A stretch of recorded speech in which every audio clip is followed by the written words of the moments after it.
네, 반갑습니다. 아주대 정연훈입니다. 먼저 2022년 한반도 난청 포럼에 이렇게 초대해 주셔서 감사합니다. 여러 번 이 자리에 섰던 것 같은데 난청 극복을 위한 많은 심포지움이 있는데 난청 포럼처럼 이렇게 값진 장소는 또 없는 것 같습니다. 청각장애 극복을 위해서 현장에서 일하고 있는 청각사, 언어치료사, 사회복지사, 또 의사, 또 정책을 담당하는 분까지 전문가들이 다 모여서 의견을 만들어내는 그런 가장 중요한 자리인 것 같습니다. 다시 한번 청운복지관 심계영 관장님께서 이 자리를 만들어 주신 것에 대해서 감사, 축하 인사를 드리고 또 대한이비인후과 학회에서도 계속적인 지원이 있었으면 하는 바람입니다. 제가 말씀드릴 내용은 성공적인 인공화호를 위한 보청기의 중요성인데요. 보청기가 잘 효과가 없을 때 인공화호 수술을 하게 돼 있습니다. 아이러니하게도 그 인공화호가 성공하기 위해서는 보청기를 또 잘 사용해야지만 된다는 주제가 될 수 있을 것 같습니다. 작년 성탄 직전에 저희 아주대병원 난청센터에서 인공화호 500례 행사를 진행했었습니다.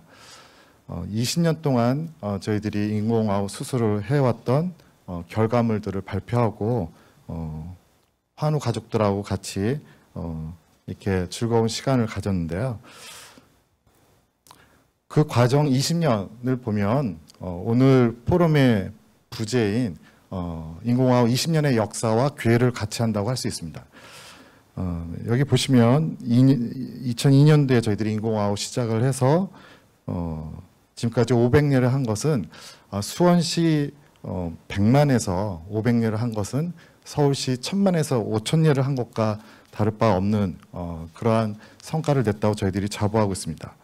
근데 그것이 저희들의 노력만이 된 것이 아니라 이렇게 화살표들이 있는데 정책적인 지원이 있었습니다. 인공화호 보험이 2005년도에 있었고 11년도에는 양측 인공화호가 보험이 되었고 2018년도에는 양측 인공화호 보험의 나이가 15세에서 19세까지 연장이 되었습니다. 이러한 노력들 때문에 인공화호가 많은 혜택을 줄 수 있었고 많은 환자들이 수술을 받을 수 있었던 것 같습니다. 그 과정을 잠깐 보면 맨 처음에는 양쪽 귀가 안 들리는 성인에서만 수술을 했었습니다. 어느 정도 효과가 있음이 증명이 된 뒤로는 소아에 적용을 했었고 이후에는 중복 장애가 있는 경우에는 처음에는 인공화호를 시행하지 않았었는데 귀가 들리면 중복장애 극복을 위해서 도움이 된다고 했기 때문에 수술을 하기 시작했습니다. 이후 일측 인공화호보다는 양쪽으로 듣는 것이 더 중요하기 때문에 양측 인공화호가 동시에 수술되기 시작했고 잔존 청력이 남은 경우에는 그 잔존 청력을 잃어버릴까 봐 인공화호 수술하기가 두려웠었는데 이제는 보존 기술들이 확립되어 감으로써 잔존 청력자에 대해서도 인공화호가 실시되고 있습니다. 지금에 있어서는 한쪽만 청력이 안 들리는 경우, 이명이 있는 경우 또는 청신경 병증에서도 수술을 하기 시작했고 종양이 있는 경우에도 종양 제거와 더불어 인공화호 수술을 시도하고 있습니다. 이렇게 인공화호의 역사들이 무궁한 발전을 하고 있고 그 이야기는 곧 인공화호의 혜택을 받을 사람들이 굉장히 많다는 것을 증명하고 있습니다. 그래서 성공적인 인공화호를 위해서는 세 가지 요소가 있습니다. 환자, 기기, 수술에 이 세 가지 요소들이 다 잘 이루어져야 되는데 기기 부분에 대해서는 무궁무진한 발전들이 최근에 있어 왔고 또 수술적인 방법에 대해서도 굉장히 많은 발전이 있어 왔습니다. 수술자 관점에서 성공적인 인공화호라고 하면 환자가 가지고 있는 잔존 청력을 잘 보존하는 것이라고 할 수 있는데 그것을 위해서는 환자 개개인마다 다른 해부학적 구조들을 잘 살펴서 거기에 따른 맞춤형 정밀 수술을 하는 것이 중요하고요. 또 이러한 환자에 따라서 적절한 기기를 잘 선택해서 역시 맞춤형 정밀 수술을 하는 것이 잔존 청력 보존의 지름길입니다. 그런데 이것은 저희가 아주난청센터에서 그동안의 잔존 청력 보존 성공률을 본 건데 2014년 이전에는 한 58%에 불과했는데 최근에는 90%가 넘습니다. 그만큼 수술적 기법들이 확립이 되었고 안전하게 수술을 할 수 있다는 이야기가 됩니다. 이러한 내용을 작년 국제학회에서 발표한 바가 있고 그 내용의 수술적 방법으로는 수평척의 구조물인 좀 어려운 말이 될 수 있는데 그 정원창의 니쉐라는 구조물, 그 안쪽에 크리스탈 페네스트라는 구조물, 또 수직축으로는 이렇게 페이셜 리치를 얼마나 낮춰야 되는지 이것에 대한 평가들이 수술 전에 이루어짐으로써 잔존 청력 보존 수술을 시행할 수 있게 되었습니다. 그런데 이제 이렇게 수술적 방법도 어느 정도 안정화되었고 아주 정밀 수술을 하게 되었습니다. 그러면 남은 것은 이제 환자의 요소입니다. 나이, 유전자, 청력 수준, 해부학 구조 이런 것들을 고려해야 되는데 더 중요한 게 뇌입니다. 들을 수 있는 청각뇌가 살아 있어야지만 인공와우를 효과적으로 사용할 수 있습니다. 그래서 성공적인 인공와우라고 한다면 우리가 달팽이관에 전극을 집어넣고 청각신경을 자극하는데 청각신경은 10%만 있어도 효과를 발휘한다고 합니다. 문제는 뇌입니다. 청각뇌가 살아있어야지만 들을 수 있습니다. 즉 측두엽에 청각을 담당하는 뇌가 깨어 있어야지만 인공와우 효과를 볼 수 있는데 소리에 대한 자극이 계속적으로 이루어져야지만 들을 수 있습니다. 그래서 이런 성공적인 인공와우를 위해서는 빨리 진단해서 맞춤형 수술을 하고 체계적인 재활을 하면 되는데 환자의 조건에 따라서 환경적인 조건에 따라서 또 경제적인 이유로 빨리 수술을 할 수 없는 경우들이 있을 수 있습니다. 그런 경우에는 보청기라는 기기를 이용해서 계속적으로 소리를 넣어주어야지만 청각뇌가 활성화될 수 있습니다. 즉 보청기 재활이 그만큼 중요하다고 할 수 있습니다. 이것은 사람의 뇌인데요. 이 부분이 청각에 담당하는 뇌 부위인데 소리의 자극이 들어오지 않으면 사인 랭귀지, 비전, 시각의 뇌로 바뀝니다. 시각에 조절하는 뇌의 부위로 전환이 되기 때문에 청각의 뇌가 일을 하지 못합니다. 즉 청각뇌가 만들어지지 않는다는 거죠. 그래서 정상 청력인 경우에는 다 아시겠지만 오른쪽으로 소리를 들으면 반대편 좌측 측두엽이 활성화됩니다.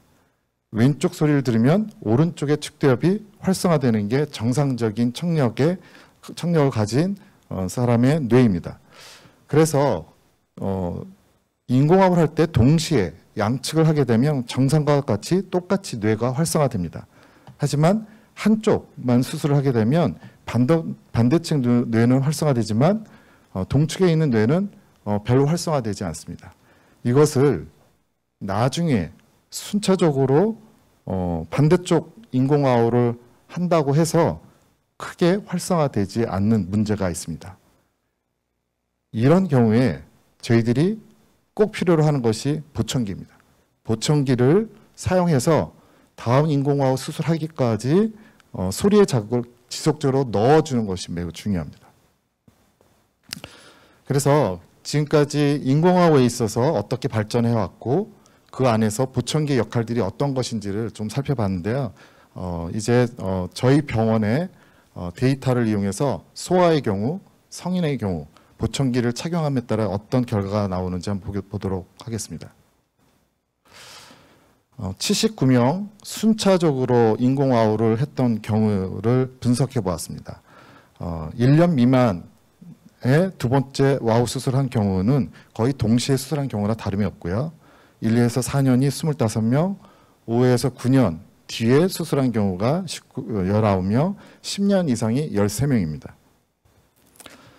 그래서 그 중에서도 이제 5년 이상 된 5년이 떨어진 다음에 두 번째 인공호흡 수술을 한 경우 32명을 대상으로 분석을 해보니 보청기를 착용한 경우가 17명, 약 절반에서 보청기를 사용했고 전혀 사용하지 않은 그룹이 9명이었습니다.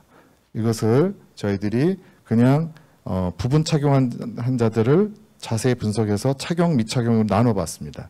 그래서 5년에서 9년 뒤에 두 번째 인공호흡 수술을 한 자에 16명은 보청기를 착용했고 3명은 미착용했습니다. 10년 이상 된 경우에는 보청기를 착용한 환자들이 더 적습니다. 4명, 미착용한 경우가 9명입니다.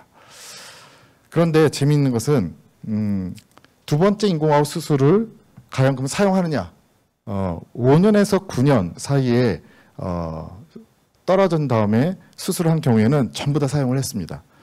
미착용, 보청기를 사용하지 않은 3명도 두 번째 인공호흡을 사용했습니다. 하지만 10년이 지나서 두 번째 인공호흡을 사용하면 13명 중에 6명이 두 번째 인공호흡을 잘 사용하지 않습니다. 그런데 그 6명의 대부분은 보청기를 사용하지 않은 환자들이에요. 즉 10년 뒤에 인공호흡 수술을 하는 경우에 보청기를 사용하지 않은 경우에는 효과를 별로 볼 수 없다라는 얘기가 됩니다. 그래서 좀 더 자세히 보게 되면 이거는 이제 파란색 바가 보청기를 착용한 그룹, 붉은색 바가 보청기를 착용하지 않은 그룹인데 수술 전에 수능 청력 역치, 그 다음에 음절평가 점수를 비교했는데 수술 전에는 크게 차이가 없습니다. 청력 역치에서만 약간 더 나쁜 거가 있는데 큰 의미가 들 건 아닌 것 같고요. 수술 후 청력을 평가해 보면, 그다음 말이 인지력을 평가해 보면, 보청기를 착용한 그룹은 파란색, 그다음에 보청기를 착용하지 않은 그룹은 붉은색인데 이음절 평가에서 90% 대 60%, 이음절 92% 대 68%, 문장 평가 84%에서 53%. 즉 5년 뒤에 인공호흡을 수술하는 군에 있어서 그 전에 보청기를 잘 사용한 그룹에서 훨씬 더 말 인지력이 좋다라는 것을 보여주고 있습니다. 그런데 수술 간격이 10년 이상 벌어졌어요. 더 훨씬 뒤늦게 한 경우에는 보청기를 착용한 그룹들이 점수가 좀 더 높은 것 같기는 하지만 통계적으로 그렇게 유의하지는 않은 것 같아요. 그 이야기는 보청기를 껴도 10년이 지나면서 잘 안 끼지 않았을까라는 이제 생각을 하게 되는 것입니다. 그런데 보청기를 사용한 그룹에서 그러니까 수술이 10년 뒤에 한 그룹에서 두 번째 인공호흡을 사용한 그룹은 훨씬 더 모든 말 인지력이 좋아요. 보청기를 사용한 경우에는 훨씬 더 두 번째 인공호흡을 사용할 가능성이 높아지는 건데 보청기를 사용하지 않더라도 두 번째 인공호흡 수술하고 재활을 열심히 하면 그래도 사용할 수 있을 가능성이 굉장히 높다라는 데이터입니다. 그래서 정리를 한번 해보면 소아인 경우에는 수술 간격이 5년 이상인 경우에 보청기를 착용한 경우가 훨씬 더 말 인지력에 대해서 좋은 효과를 보인다는 것을 알 수가 있고 부득이하게 보청기를 사용하기 힘들 경우 아니면 보청기가 전혀 없는 경우 이런 경우에는 가능한 두 번째 인공호흡 수술을 땡겨서 빨리 하는 것이 중요하다는 결론입니다. 자, 이제 성인의 경우를 한번 볼까요? 성인 100명에 대해서 분석을 해봤습니다. 수술 연령이 56세이고요. 그 중에 약 72명이 보청기를 사용했고 28명이 보청기를 사용하지 않았습니다. 인공호흡 수술 전후에 이제 말 인지력을 보는데요. 이름절 단어가 5%에 불과했는데 보청기를 끼면 한 30%, 인공호흡 수술하고 난 다음에는 75%에 달합니다. 굉장히 좋아진 거죠. 그래서 거의 정상적인 생활을 할 수가 있습니다. 보청기 착용 여부에 따른 수술 전 청력은 보청기를 착용한 사람이나 착용하지 않은 사람이나 청력은 거의 비슷했습니다. 그리고 말 인지력도 큰 차이가 없었습니다. 즉 보청기를 착용한 그룹이 더 말을 잘 들은 경우는 아니라는 얘기를 하고 있습니다. 그래서 이 두 그룹들을 비교해 보면 1년째 지났을 때 보청기를 착용한 그룹이 착용하지 않은 그룹보다 훨씬 더 말 인지력이 좋을 것 같은데 성인에서는 그러지 않았다는 겁니다. 소아에서는 차이가 있었는데 성인에서는 그러지 않습니다. 그 얘기는 성인의 경우에는 이미 벌써 잘 듣고 있기 때문에 청각내가 활성화되어 있기 때문에 이제는 퇴화가 되느냐 안 되느냐의 이제 싸움입니다. 그래서 훨씬 더 좀 더 시간적 여유가 있는 것 같아요. 그래서 보청기를 착용을 하나 안 하나 말 인지력의 차이는 크게 없다는 데이터를 보여주고 있는데 난청 기간이 긴 경우 10년 이상인 경우만 뽑아서 보면은 이름절 단어에서 평가에서 보청기를 착용한 그룹이 훨씬 더 수행력이 좋습니다. 즉 난청 기간이 길어지면 성인에게 있어서도 보청기를 사용해야지만 청각내를 활성화시키면서 유지하고 나중에 인공호흡 수술을 했을 때 효과가 좋아질 수 있다는 이야기가 되겠습니다. 하지만 또 전혀 못 듣는 노인기간이 10년 이상 된 경우에는 어차피 보청기 효과가 없으니까 큰 차이를 보이지 않는 것이 저희들 결과였고요. 그러면 보청기를 오랫동안 많이 사용한 그룹이 더 말 인지력이 좋냐 했더니 어린아이들 같은 경우는 분명히 이런 효과가 나오는데 성인에서는 꼭 그렇지는 않은 것 같습니다. 즉 이미 완성이 된 청각뇌의 경우에서는 퇴화 과정이 그렇게 급속하게 이루어지지 않는 것 같아요. 그래서 난청 20년, 30년 이내에 인공호흡 수술하면 효과가 워낙 좋기 때문에 보청기를 사용하지 않더라도 인공호흡 수술을 할 수는 있습니다. 단지 보청기를 사용한 그룹에서 더 효과가 좋다고 얘기할 수 있습니다. 이것은 이제 성인에게 있어서 그러면 어떤 말인지 점수에 영향을 미치는 변수가 무엇인지를 본 건데 수술을 빨리 할수록 노인기간이 짧을수록 빨리 수술하는 거죠. 그 다음에 잔존 청력이 좀 남아있을수록 효과가 좋다라는 결과를 보여주고 있습니다. 그래서 이제 성인의 경우에 이제 정리를 해보면 난청 기간이 10년 이상 긴 경우에 그때는 보청기를 착용하고 착용하지 않고 차이가 있다라는 겁니다. 보청기를 착용하는 경우에 훨씬 더 인공호흡 효과를 볼 수 있다는 것을 얘기하고 있고요.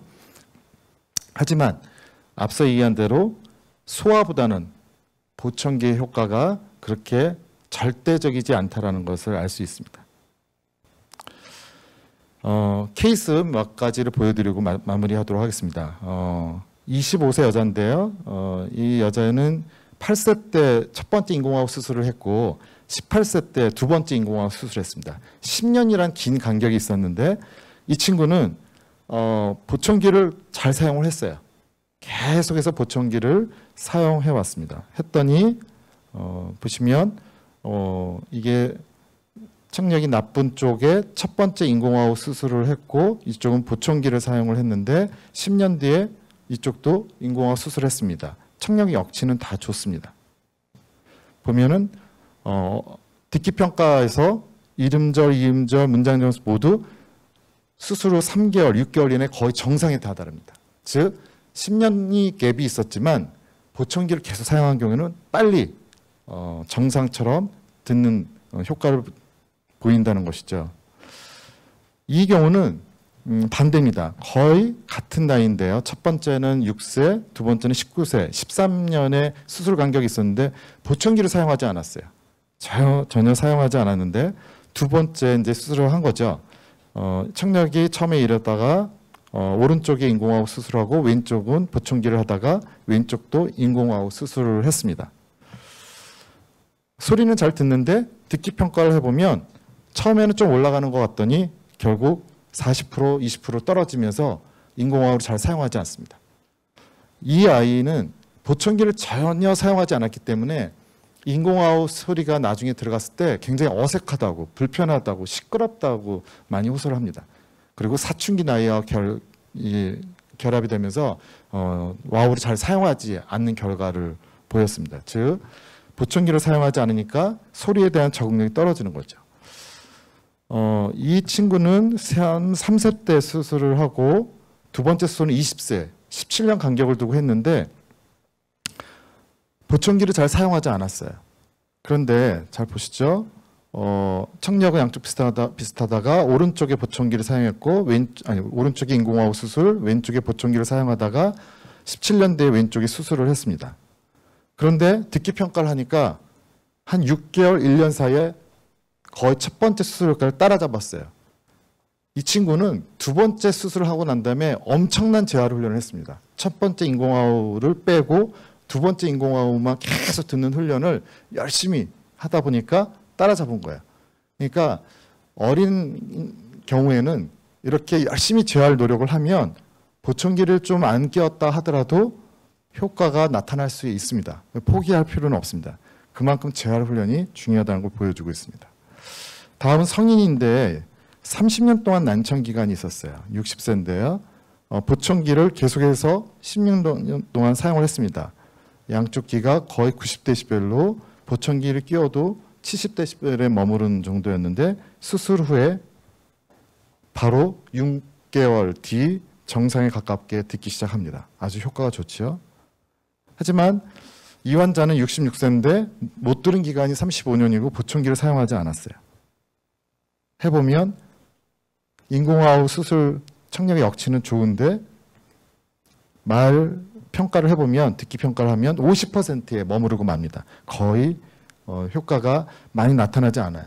보청기를 사용하지 않고 너무 오랫동안 기간이 있으면 어린이의 경우에서도 효과가 많이 감소된다는 걸 보여주고 있습니다. 네, 결론을 내보도록 하겠습니다. 성공적인 인공호흡을 보이기 위해서는 이렇게 환자, 기기, 수술 모든 것이 잘 이루어져야 됩니다.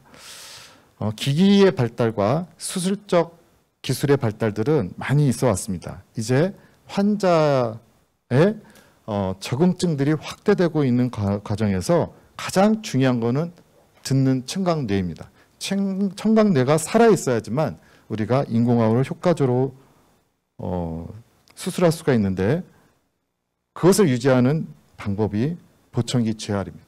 그래서 수술을 염두에 두고 있거나 청력이 나빠지는 과정에 있었다면 꼭 보청기 재활을 해서 뇌가 계속해서 살아있게끔 청각뇌가 활성화되어 있게끔 유지하는 것이 굉장히 중요하고 수술이 계획되어 있다면 가능한 빨리 수술하는 것이 가장 효과적인 인공호흡 수술을 대체하는 방법이 되겠습니다.